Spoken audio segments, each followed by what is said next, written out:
ആണോ? ഏത് പോയിന്റിലാണ് സിനിമാ നടിയാകണം എന്ന് തോന്നിയത്? ആൾക്കാർ നമ്മളോട് ചോദിക്കില്ലേ എന്താവണ്ടേ വലുതാവുമ്പോ? എനിക്കൊരു ആക്ടർ ആവണം, സിനിമയിൽ ചെറുപ്പം ഒരു മുതലേ പറയുന്നു. ചെറുപ്പം നമുക്കൊന്ന് ഒരു ഒരു ബോധം ഒരു വരുമ്പോ മനസ്സിലായി. ഐഡിയ ആ. ഒക്കെ വരുമ്പോഴത്തേക്ക് ആ. ആക്ടർ ആവണം എന്ന് പറയുമ്പോ ആൾക്കാര് ഓ വേറെ എന്താവണ്ടേ എന്നും കൂടി ചോദിക്കും. ആ.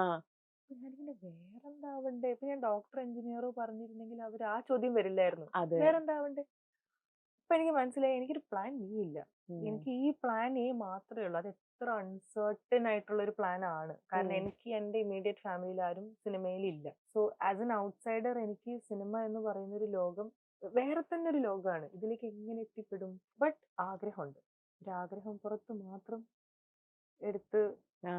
ചാടിയൊരു തീരുമാനമാണ്. ഫാമിലി ഭയങ്കര സപ്പോർട്ടീവ് ആണ്. എന്റെ ആദ്യത്തെ ഓഡിഷൻ കോള് തന്നെ കാണുന്നത് അച്ഛനാണ്. ന്യൂസ് പേപ്പറിൽ അച്ഛനാണെന്ന് പറയുന്നത് ഉം. ഒരു നല്ല ഓഡിഷൻ കോൾ ഉണ്ട് ഷാനവാസ് കെ ബാബുക്കുട്ടിയുടെ. അപ്പൊ നമുക്ക് കൊച്ചി പോയിട്ട് ഓഡിഷൻ കൊടുക്കാം. ഇതാണല്ലോ ആഗ്രഹം. So experience what N audition is. അപ്പോ അതുകൊണ്ട് ഐ തിങ്ക് എന്റെ ഫാമിലിയുടെ സപ്പോർട്ടും പിന്നെ നല്ലൊരു സമയമായിരുന്നു തോന്നുന്നു അതെ. എനിക്ക്. അപ്പൊ അങ്ങനെ നടന്നു കിട്ടിയൊരു സ്വപ്നമാണ് ഫസ്റ്റ് സിനിമ. മൂവി. അതെ.